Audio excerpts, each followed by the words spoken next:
You know what really grinds my gears is when people aren't safe in the kitchen. People spend so much time in the kitchen and a lot of injuries happen in the kitchen. So I'll give you 5 safety tips to be safe in the kitchen. Number 1, don't use a dull knife. Dull knives are easier to cut yourself with and not easier to cut food with.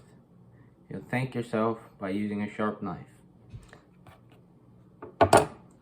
Number 2, also about the knife, when the knife falls, just let it drop. Like, it's not worth it to try to catch it because you could grab it like this. It could land straight in your foot. You don't want that. It could land in your knee. You don't want any of that. Yeah, no, definitely not. Just make sure you just let it drop, like back away.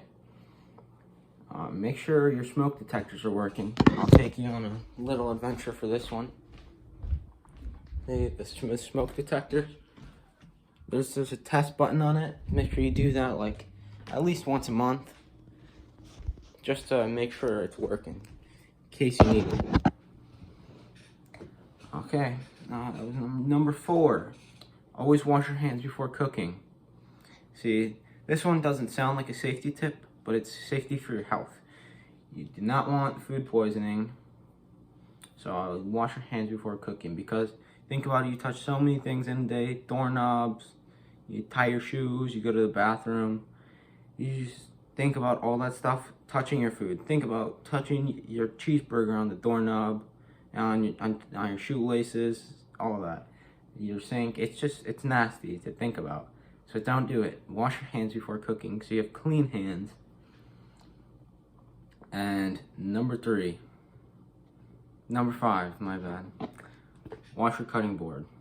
This one is another health safety one rather than physical safety. Wash your cutting board when using your meat because those can cross-contaminate. And just wash it in general, because if you don't, it's pretty gross.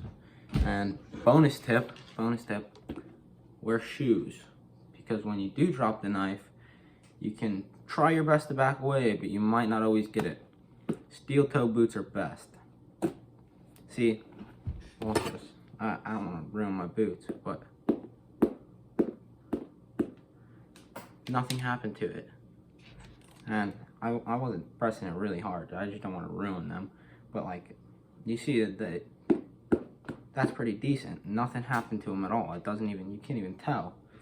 Imagine doing that to your foot. You don't want to do that. Okay?